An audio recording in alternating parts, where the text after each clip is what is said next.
નમસ્કાર મિત્રો, ગયા લેક્ચરની અંદર આપણે જોયું હતું કે અસમિત્ય કાર્બન કેને કહેવામાં આવે, સમમિત્ય કાર્બન કેને કહેવામાં આવે. એ સિવાય આપણે જોયું હતું કિરાલ કાર્બન અને અકિરાલ કાર્બન કેને કહેવામાં આવે. તો આપણે આ એક્ઝામ્પલ દ્વારા સમજીએ. તો અહીં મેં આપણી પાસે એક એક્ઝામ્પલ લીધું છે, પ્રોપેન ટુ ઓલ, ને આપણી પાસે છે butane to your, butane to all. હવે તમે જોઈ શકો છો કે આ કાર્બન કિરાલ કાર્બન છે કે નહીં. તો તમે કિરાલ કાર્બન કેને કહેવામાં આવે, તો જેની ચારે ચાર સંયોજકતા કેવી હોવી જોઈએ, અલગ હોવી જોઈએ. તો આ એક કાર્બનની ચારે ચાર સંયોજકતા અલગ છે. તો અહીં તમે જોઈ શકો છો CH3 CH3 બે છે. તો આ જે કાર્બન છે એ કિરાલ કાર્બન છે નહીં. હવે કિરાલ કાર્બન ન હોય તો અહીં તમને આપણે અરીસો રાખી ત્યારે એનું પ્રતિબિંબ મળશે. પણ જ્યારે અકિરાલ કાર્બન હોય ત્યારે શું થવું જોઈએ, તો કે એકબીજા ઉપર અધ્યારોપિત પ્રતિબિંબ થવા જોઈએ. તો આખે આખું પ્રતિબિંબને ઉપાડીને તમે આના ઉપર મૂકો તો અધ્યારોપિત થતું નથી, કારણ કે OH આખે આખું આમને ઉપાડી લ્યો આવી જ રીતે, અને અહીંયા મૂકો તો OH કઈ સાઈડ આવે, આ સાઈડ. તો પ્રતિબિંબ અધ્યારોપિત થતું નથી. હકીકતમાં અધ્યારોપિત થવું જોઈએ. તો અધ્યારોપિત થવા માટેનો નિયમ છે કે તમે એને રોટેશન આપવાનું છે. જે તમારો અહીંયા આપણી પાસે પ્રતિબિંબ મળ્યું એને રોટેશન આપો ગમે એટલું. એ રોટેશન આપ્યા પછી જે તમારું મૂળ આપણી પાસે જે સંયોજન હતું એ સંયોજન જેવું તમારી પાસે વિન્યાસ આવી જવું, કે એવી રીતની રચના આવી જવી જોઈએ રોટેશન કરો પછી. તો આ જે તમારો કમ્પાઉન્ડ આ 180 તમે આને ગણી લ્યો અને 180 નું રોટેશન આપો. આ સેન્ટર છે, સેન્ટરમાંથી એને 180 નું રોટેશન તમે જ્યારે આપશો, આ જે કમ્પાઉન્ડ આવી રીતે અને અહીંથી તમે ચેન્જ કરશો, 180 નું આખું રોટેશન આપો તો ક્યાં આવી જશે, CH3 આ જગ્યાએ આવી જશે. તો આવું તમને પ્રતિબિંબ મળશે રોટેશન આપો ત્યારે. કેટલાનું, 180. હવે આવી રીતે રોટેશન આપવાનું એ ખાસ યાદ રાખજો. આ રોટેશન કેવી રીતે આપેલું આવે, તો રોટેશન આપો ત્યારે આ પ્રતિબિંબ મળે. આ પ્રતિબિંબ અને આ પ્રતિબિંબ બંને એક જ સરખાઈ જો. આને ઉપાડીને આના ઉપર મૂકો તો એકબીજા ઉપર અધ્યારોપિત કરી શકો. જો અધ્યારોપિત થતા હોય તો એનો મતલબ કે કેવા હશે, અકિરાલ કાર્બન હશે, સમમિત્ય કાર્બન હશે. ખાસ યાદ રાખજો. જ્યારે બીજું એક્ઝામ્પલ છે આપણી પાસે બ્યુટેન ટુ ઓલ. આ કિરાલ કાર્બન છે કે નહીં, તો એ કાર્બનની ચારે ચાર સંયોજકતા જોઈ લો. એક ઉપર CH3, એક ઉપર ઇથાઇલ, એક ઉપર મિથાઇલ, એક ઉપર હાઇડ્રોજન અને એક OH. ચારે ચાર સંયોજકતા અલગ છે. જો ચારે ચાર સંયોજકતા અલગ હોય તો આ જે કાર્બન એ કેવો હોય, કિરાલ કાર્બન છે, એટલે કે અસમમિત્ય કાર્બન છે. અસમિત્ય કાર્બન એ પ્રતિબિંબ મળે પણ એકબીજા ઉપર અધ્યારોપિત થશે. અને ઉપાડીને આના ઉપર મૂકો તો અધ્યારોપિત થતા નથી. બીજું એક કરવાનું કે એને રોટેશન આપવાનું. કેટલાનું રોટેશન આપશો, 180 નું. 180 ડિગ્રી નું રોટેશન આપશો તો શું થશે, તો પણ એ રોટેશન આપ્યા પછી, કારણ કે રોટેશન તમે આમ આપો છો તો આ જે CH2 જે આપણો ઇથાઇલ સમૂહ છે, ઇથાઇલ સમૂહ ક્યાં આવી જશે, આ બાજુ ઉપર આવી જશે. CH3 ક્યાં આવી જશે, નીચે આવી જશે. હવે આવું જ્યારે થાય છે ત્યારે પ્રતિબિંબ આવું કંઈક મળે રોટેશન આપ્યા પછી. તો રોટેશન આપ્યા પછી તમે જુઓ તમારું પહેલું અને આ છેલ્લું બે એકબીજા ઉપર અધ્યારોપિત થતા હશે ને. આને ઉપાડીને આના ઉપર મૂકો તો અધ્યારોપિત નથી થતા, કારણ કે CH3 ઉપર જ્યારે અહીં CH3 ક્યાં છે વચ્ચે, તો એકબીજા ઉપર અધ્યારોપિત થતા નથી. જો અધ્યારોપિત ન થતા હોય તો આ જે આપણી પાસે પ્રતિબિંબ છે એને શું કહેવામાં આવે, પ્રતિબિંબી સમઘટકો કહેવામાં આવે. એટલે કે આ બંને જે સંયોજનો આપણને એના મળશે બે કેવા હશે, અલગ અલગ હશે. એટલા જ માટે કિરાલ કાર્બન હોય અને એને એકબીજા ઉપર અધ્યારોપિત કરી શકાતા ન હોય તો એને શું કહેવામાં આવે, એકબીજાના પ્રતિબિંબી સમઘટકો કહેવામાં આવે. આ બે શું હોય, એકબીજાના પ્રતિબિંબી સમઘટકો છે.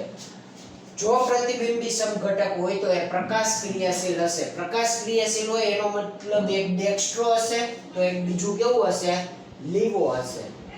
તો આ બે એકબીજાના પ્રતિબિંબી સમઘટકો કહેવામાં આવે છે. જે પ્રકાશ ક્રિયાશીલ ક્યાં સાધન વડે માપવામાં આવે કે પ્રકાશ ક્રિયાશીલ છે કે નહીં, તો એ આપણે કયા સાધન વડે માપીએ છીએ, તો એ છે આપણી પાસે પોલારીમીટર ટ્યુબ સાધન વડે. તો આ પ્રતિબિંબી સમઘટકો થયા. ખાસ યાદ રાખવાનું, કાર્બનની 4 સંયોજકતા અલગ હોવી જરૂરી છે, તો જ પ્રતિબિંબી સમઘટકો મળે, નકર મળે નહીં. બીજી વસ્તુ યાદ રાખવાની, પ્રતિબિંબી સમઘટકો કેને કહેવાય આપણને ખબર છે. હવે બીજું એ આપણી પાસે રેસીમીકરણ.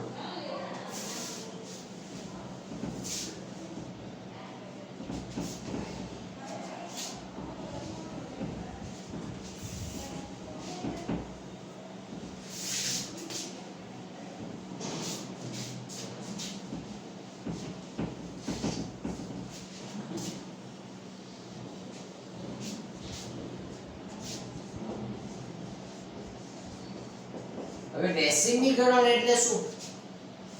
તો જ્યારે તમારું સંયોજન છે એ પ્રકાશ ક્રિયાશીલ હોય, આપણને ખબર છે કાં તો એ ડેક્સ્ટ્રો હોય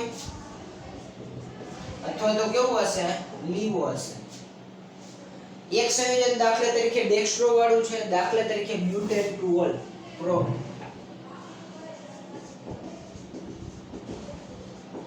આમાં આપણે એના બે પ્રતિબિંબ જોયા હતા. એ પ્રતિબિંબમાં એક ડેક્સ્ટ્રો હશે તો બીજું કેવું હશે, લીવો હશે. એટલે કે બે સંયોજન છે.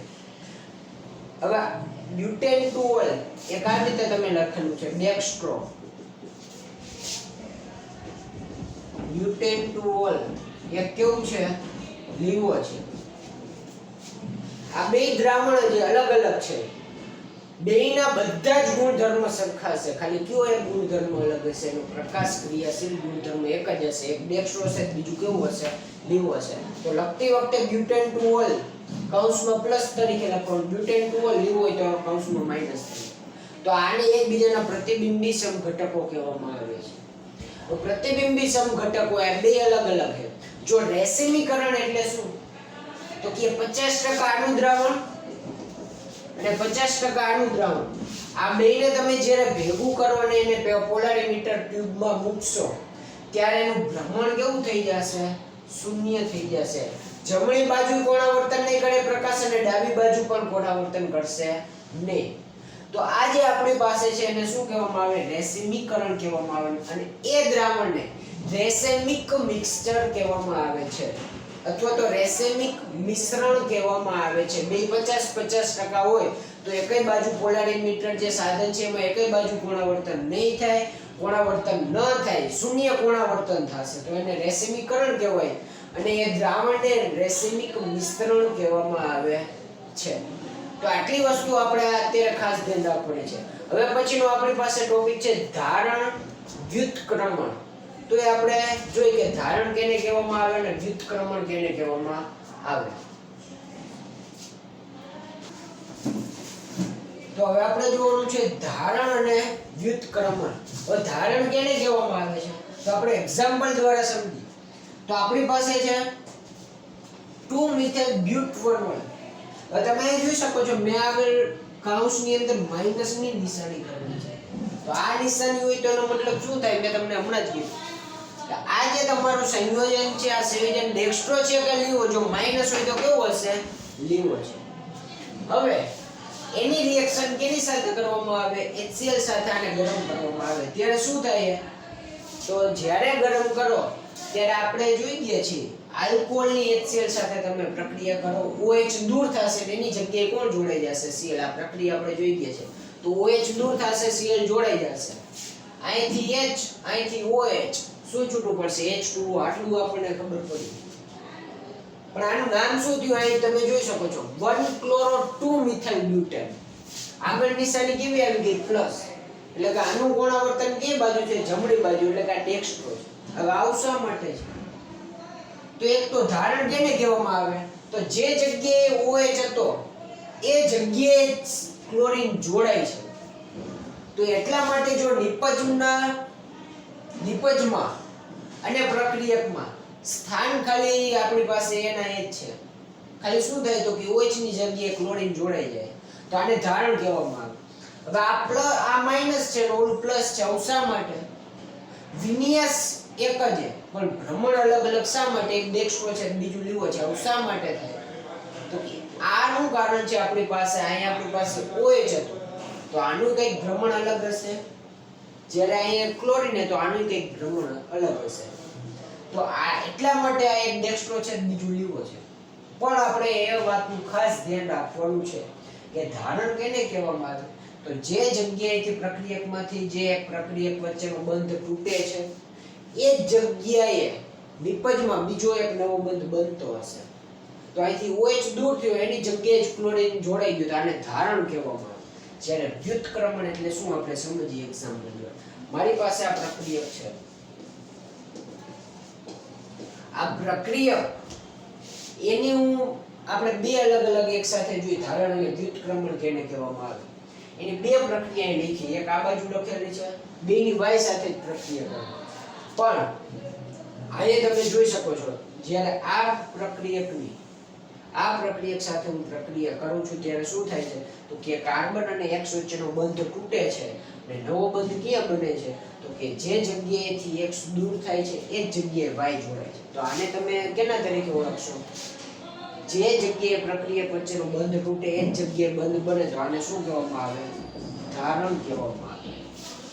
એ નિપજ એ કેવી ધારણ નિપજ. જ્યારે B માં તમે જોઈ શકો છો, જે જગ્યાએ પ્રક્રિયકની તમે Y સાથે પ્રક્રિયા કરી ત્યારે X જે જગ્યાએ તો એનાથી Y કઈ જગ્યાએ જોડાણો? વિરુદ્ધ સાઈડ જોડાણો. જે જગ્યાએ X છે એ જગ્યાએ છે અને કઈ જગ્યાએ છે Y. બાકીનું બધું એમ છે. તો આને શું કહેવામાં આવે? વ્યુત્ક્રમણ કહેવામાં આવે. શું કહેવામાં આવે? વ્યુત્ક્રમણ કહેવામાં આવે. અને આ બેનું જો મિશ્રણ 50% મળે, 50% આ નિપજ મળે અને 50% આ નિપજ મળે, A + B, તો એ બેની 50% નિપજ મળતી હોય તો એને કેવું મિશ્રણ કહેવામાં આવે? રેસેમિક મિશ્રણ કહેવામાં આવે. કેવું મિશ્રણ કહેવામાં આવે? રેસેમિક મિશ્રણ કહેવામાં આવે છે. તો આટલી આપણે ખાસ યાદ રાખવાનું છે, ધારણ અને વ્યુત્ક્રમણ. ધારણ અને વ્યુત્ક્રમણ આપણે શા માટે જોયું? આ અવકાશીય ગુણધર્મ આપણે શા માટે જોયા? પ્રતિબિંબી સમઘટકો, કિરલ કાર્બન, આ બધું શા માટે જોયું? કારણ કે એ આપણે SN1 અને SN2 પ્રક્રિયા માટે આપણી પાસે એમાંથી આપણે જોવાનું છે કે SN1 રિએક્શન અને SN2 રિએક્શનની આપણે જે પ્રક્રિયા જોઈ એમાં ધારણ અને વ્યુત્ક્રમણ આપણને નિપજ મળતી હતી. તો SN1 અને SN2 માં આપણને ધારણ અને વ્યુત્ક્રમણ કેવી રીતે છે આપણે જોવાનું છે કે SN1 પ્રક્રિયામાં જે નિપજ મળી ધારણ છે કે વ્યુત્ક્રમણ, SN2 માં જે આપણને નિપજ મળે છે ધારણ છે કે વ્યુત્ક્રમણ, એ આપણે જોવાનું છે.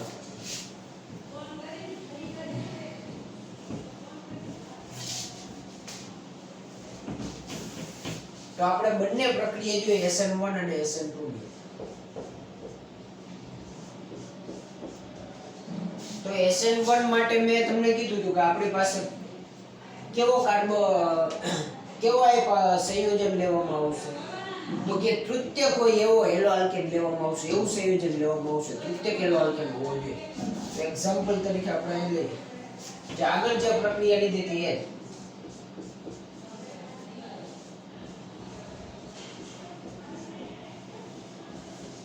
આપણે જોયું હતું કે પહેલા સ્ટેપમાં પોલાર પ્રોટેક્ટ દ્રાવક સાથે હેલોઆલ્કેન ઉપર હુમલો કરશે, કાર્બન ક્લોરીન વચ્ચેનો બંધ તૂટશે, અહીં શું બનશે? કાર્બોકેટાઇન.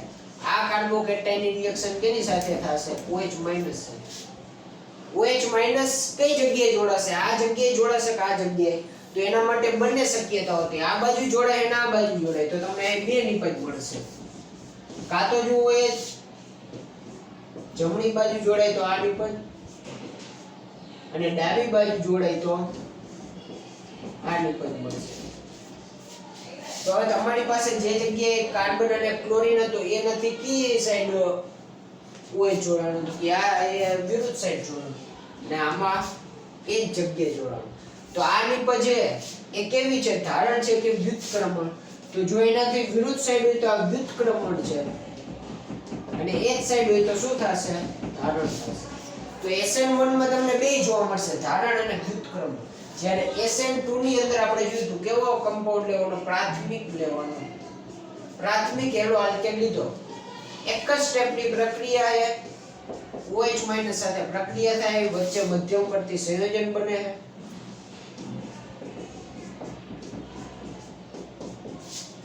અને પછી નિપજમાં